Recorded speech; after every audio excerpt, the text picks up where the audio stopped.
What's up, Commanders fans? So I'm going to be honest. I felt like we didn't have everything we needed on defense to go into the season and compete.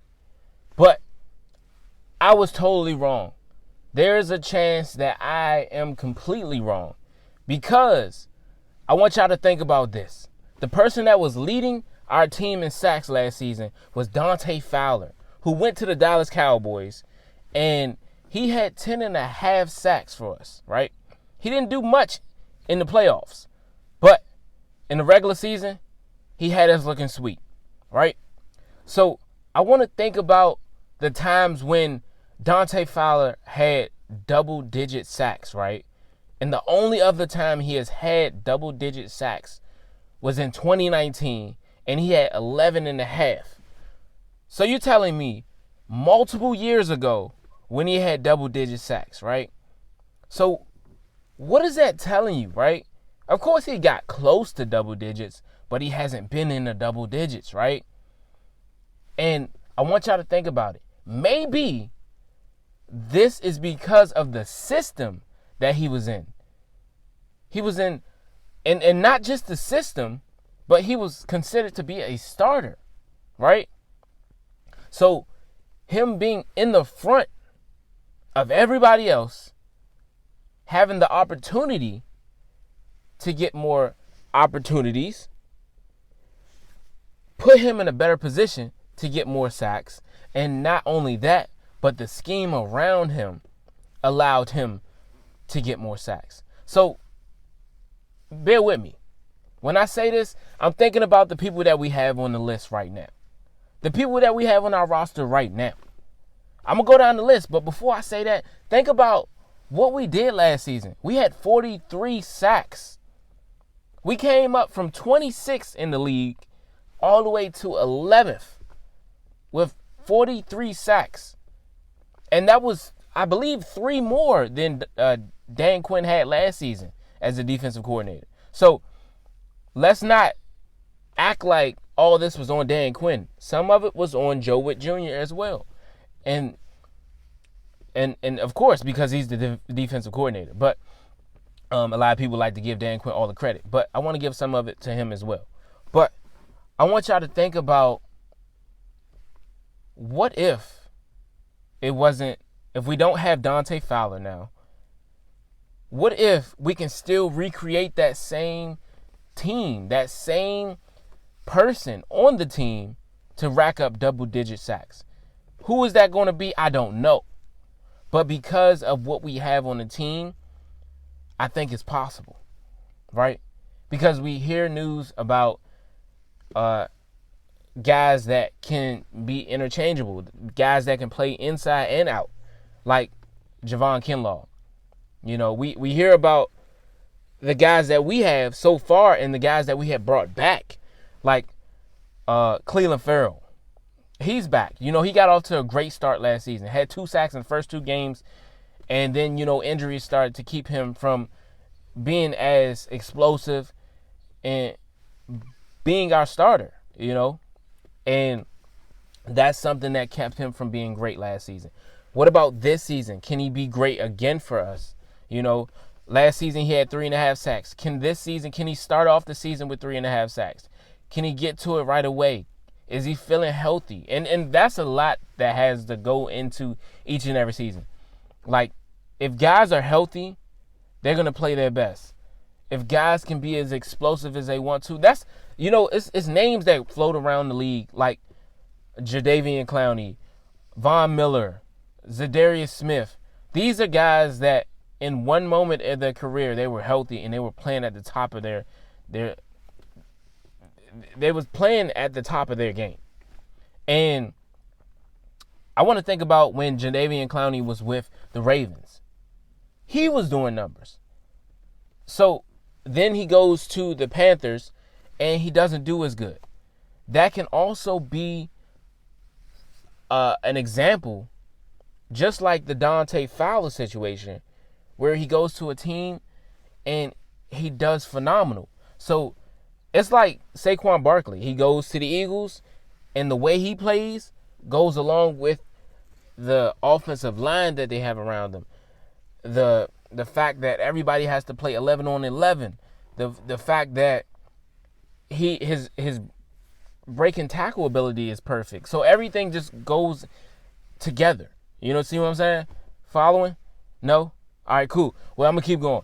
But I'm just thinking like, yo, the Panthers might not have been the perfect spot for Jadeveon Clowney, only racking up 5.5 sacks.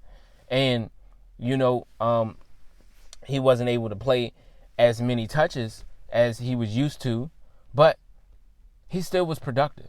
And he's 32 now. I keep hearing people talking about we should go after him, but I'm not really interested in him. I feel like age is something. It means something. And I don't feel like he's washed, but I just feel like there are guys that we can give other opportunities to that would do great with those opportunities. And I feel, honestly, if we don't hear anything about him bringing in guys at the defensive end position, you just got to accept what he brings. This is what he brings. This is how he feels about the team. Because you got to think about it. If he's not rushing to go sign these guys that we keep hearing, Von Miller, Zadarius Smith, all these old guys. If he's not rushing to go get these guys, it's meaning something. It's saying something. It's saying that, okay, we feel comfortable in the guys that we have in the locker room. Of course, we just signed a defensive tackle, but that's also saying something. And then it's also saying something. Maybe somebody's injured. Maybe somebody's not able to play right now. You know, somebody's opportunity is not there anymore. So it's a lot of situations that can happen. And right now we have Jacob Martin. You know, he had 3 sacks last season, and he was with the Bears. Who knows? That could be a terrible fit for him. Who knows? He could come to Dan Quinn's defense and go off. Joe Witt Jr.'s defense and go off. And who knows? He could just be a regular defensive end again, and he could just rack up the same amount again. But who knows? You never know what's going to happen until they get here. And sometimes it has something to do with coaching, right? Sometimes the right coach at the right time can allow guys to be the best they ever been. And sometimes you ever heard about people talking about, yeah, you can go here, you go there. These guys can unlock talents. Like, you go to the Vikings as a quarterback, you know you're destined to be great because of the type of environment you're around. You're around a quarterback-friendly team that allows the quarterback to play to his strengths. Maybe this defense that we have plays to Dorrance Armstrong's strengths, plays to Dietrich Wise's strength, plays to Cleveland Farrell, Javonte John Baptiste, Jalen Holmes, Andre Jones. He's still there. TJ, the international player that we got from Zimbabwe, he might go off for us. And he a young guy. He 22. He looked 30. But who knows, man? Andre Jones been there for a while. I think it's time for him to go. But he hasn't done anything. He hasn't been really productive at all. But who knows? He might show out in the offseason and he might secure a spot. But it's a long list of guys and guys that have proven they can at least do something. You see what I'm saying? And a lot of guys think it's just about getting to the quarterback or just stopping the run. No, it has a lot to do with everything. You got to know your when you're on the end, sometimes they might want you to drop back. They might want you never know what they might want. They might switch it up this year. And I want to see Dorrance Armstrong break out this year for the Commanders. I want to see him do better. But, you know, he didn't play every single game last season. He missed one game. But in all of those games, he came out of the games multiple times where he just wasn't able to play the full game. Right? And this year should be a great season for him. And, of course, we think just because it's a new season, everybody's automatically healthy. No, that's not the case. Some guys are still playing on injuries that they had last season. Some guys are playing on injuries that are fresh and new. And sometimes they show up during the off season.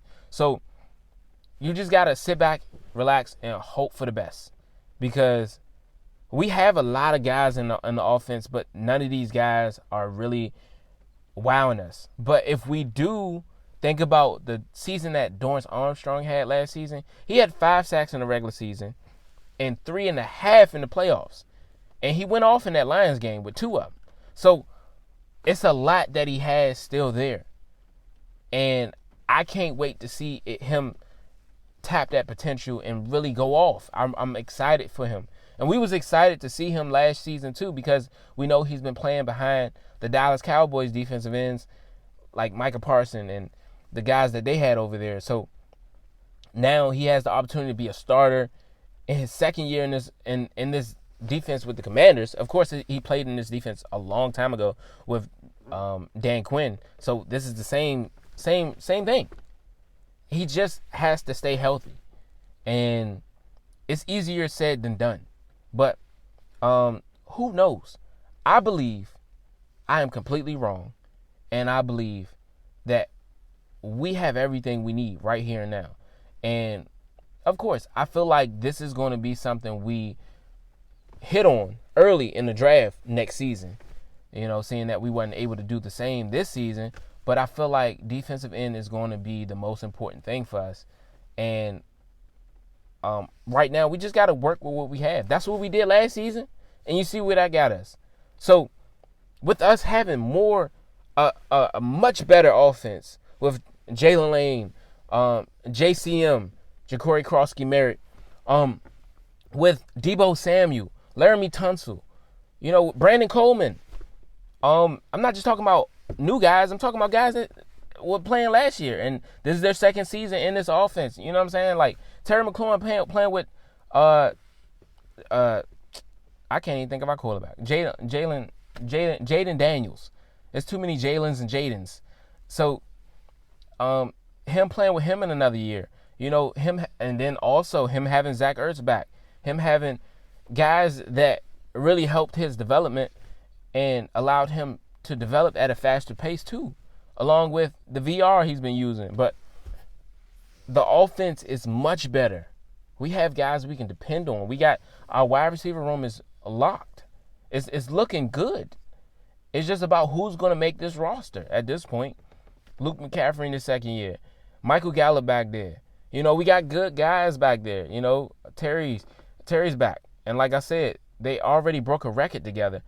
Can they break another? And the thing is, you want this team to be great, but it's like you can't do it all in one season, and you can't do it all in the second season. Sometimes you gotta take it piece by piece, step by step, and just get what you can. What's best for this offense, what's best for this defense, what's best for the franchise overall for the long term. And I've said it before in other videos, but I talked about guys that we hear about trading for. Like, we keep hearing that we might trade for Trey Hendrickson, but that's a trade that may not happen this season. Or that may be somebody we might have to pick up in the free agency in the offseason next season. But these are things that you have to think about. Like, you got to think about the team, Adam Peters, Lance Newmark. They have to think about, they have to come together. Even Dan Quinn have to come together and think about, all right, cool. What's the best move money-wise? What's the best move skill-wise? You know what I'm saying? Like, you can't just, big name, we got it. This big name person is going to do great things for us. But that's not always the case. You can have a big name person come in and get injured. You can have a big name person go off in their first year with you, second year, injury. Or second year, they flop. Who knows? People deal with real life situations, so real life situations do come into play when it comes to football. Life situations. People pass away. People lose people. Disagreements, arguments with the coaches. You know what I'm saying? A lot of things play into us picking people, us getting rid of people, and that may be some of what happened with Dante Fowler. Of course, we didn't believe in him in his run-stopping ability, but getting sacks, he was doing great at it. But that was some of what we wanted to improve on. And every year you want to improve. So that's why we let go of a guy like Jeremy Chin and decided to replace him with a Will Harris. That's what happens to guys. But right now, I think what we have on our defense is good enough. And if we can get Clelin Ferrell to be healthy again, if he's healthy, he's ready. Dietrich Wise has 5 sacks. Out of all the people, he's the closest thing to a Dorrance Armstrong last season. And, that's something to look forward to. You got guys that, like the international guy, he's a big guy, he's fast, and hopefully he learns the technique. And maybe in the first few games, he might just be trying to overpower people. And sometimes less is more. Let me put it that way. Less of the big names is more of the impactful players. And that might be what we need. That might be the idea that we have so far right now. Of course, we had to come in. Adam Peters had to come in. I said we, like I was a part of it. But he had to come in and break this team down. Got rid of 1 billion guys. And then he's still doing it. So it's like we think about what we were last season with the wide receiver room. We got rid of Jahan Dotson and traded him to the Eagles, right? And think about how highly we put him. Think about Jamin Davis, who was here, got rid of him. Think about all the things they had to restructure on this team just to get us functional, just to have us having more money. And it's guys that got to restructure their contract, and it's guys that got contracts coming up. And Laramie Tunsil is one of them. Deron